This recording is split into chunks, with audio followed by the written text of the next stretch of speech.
I known, I would have brought lights. Tingnan mo naman to. Okay, o sige. Okay ba? O sige. Yeah, you were asking about? Bumalik sa DOS. Congratulations. Oo. It's a misnomer, actually, because although when ABS-CBN downsized, I was one of the ones who went freelance. No? No drama. I never took it against them that they were downsizing. Many of us were told you are now freelance. So immediately I went on Facebook. I looked for one sponsor to pay for a skeletal staff, and I went on Facebook. During the pandemic, all my interviews were Zoom. O buhay naman siya. Very soon after, Bright Light picked me up under now Mayor Albi Benitez. And with the changing landscape, at first I couldn't understand, what's this about? Basta he's gonna pay for your production, ganon, or whatever. Kahit saan ako lumabas, sige.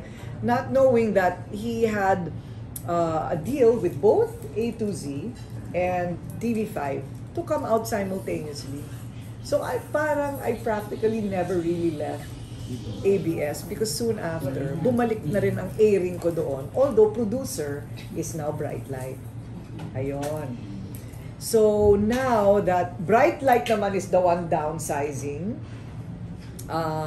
I'm always and eternally grateful to Bright Light because even if they sort of discontinued and downsized, wow, for like the entire pandemic, masaya kami. No? For the entire pandemic, ilaw talaga. Hoy, lakasan mo! Kulang ito! Kulang yan, lakasan mo pa yan! Lalagay ka rin lang naman. So for, ayan,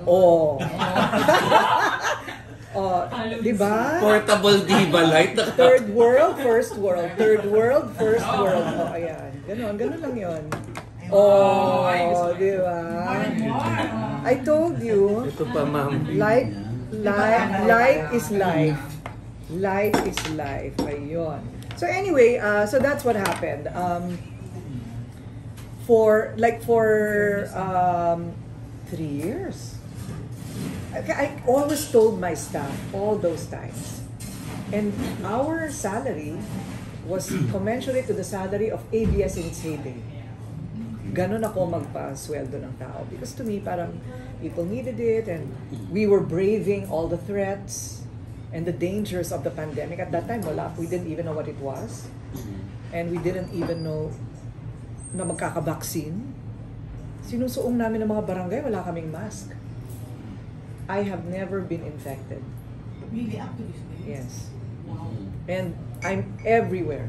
As in everywhere. Barangays in Cebu, ground zero at that time. One of the most infected provinces, Cebu. We were in Cebu. Tapos darating lahat ng barangay sa Cebu, si Korina, wala silang mask lahat. Sabi ko, bahala na si Batman. I don't know eh. I don't know. There are things. Well, that's another whole interview. I'm paranoid about my health. I'm borderline hypochondriac. I am so into my immune system. Because there have been many illnesses in my family. My dad, my mom, and my brother. So sabi ko, ayoko magkasakit.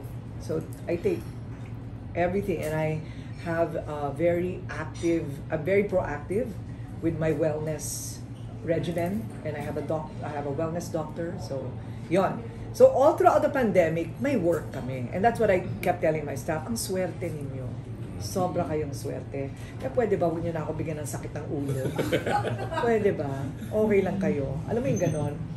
Lo and behold, there are some people who still don't understand how lucky they are.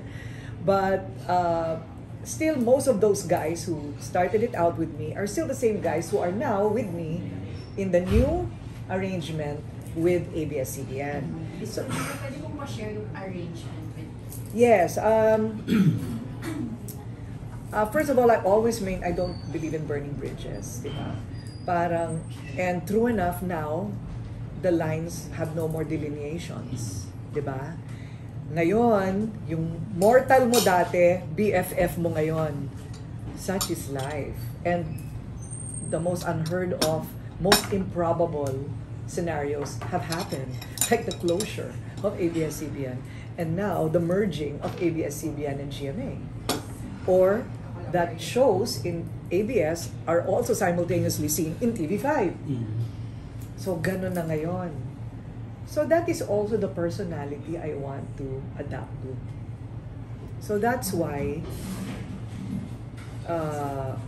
when I was going to sign, medyo mahabang kwento, pero interesting kasi, when I was, Facebook ako, di ba? When I was going to sign with Brightlight, alam kong wala na ako sa ABS, pero parang meron pa akong hugot na,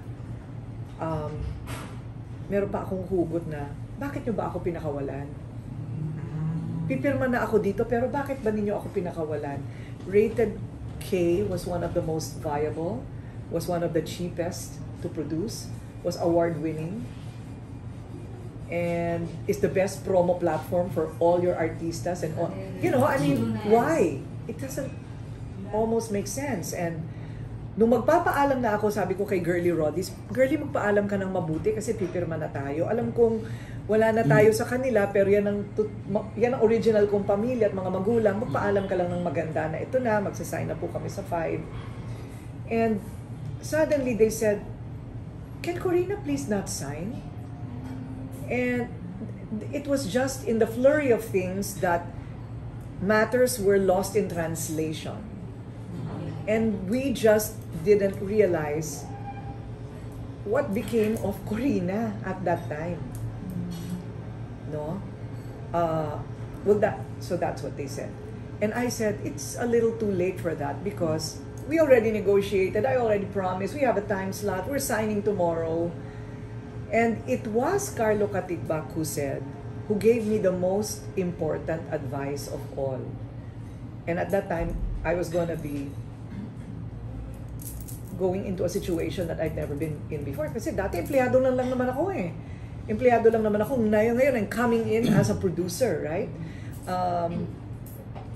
And he said, please tell Korina to own her show. Make sure to that before you sign.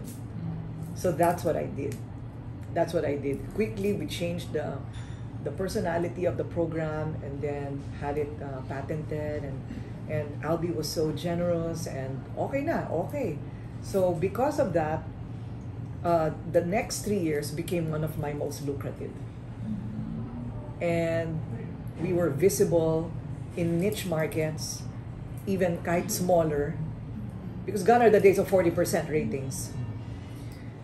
Mataas na ngayon yata ang 15. Hallelujah pag 20. Di ba? Dati 40, mayroon pang 50. So, with the niche markets and with a really good sales team, we flourished. And with the changing landscape, and because now creativity is not monopolized, it's free for all. So even all my creative ideas from before that I wanted to do, we were able to do. So kaya merong TikToks, merong Korina interviews. So I have 3 programs all at the same time because I started doing pitches and decks. And then a lot of people had no work. Sabi ko, okay to kasi it will give. Saan ang CR nila? Sorry, excuse me. Hanggal yun, no? So yun, parang it became a venue for me to pitch. And nag-green light yung mga pitch. So why will I not? Okay, tayo break.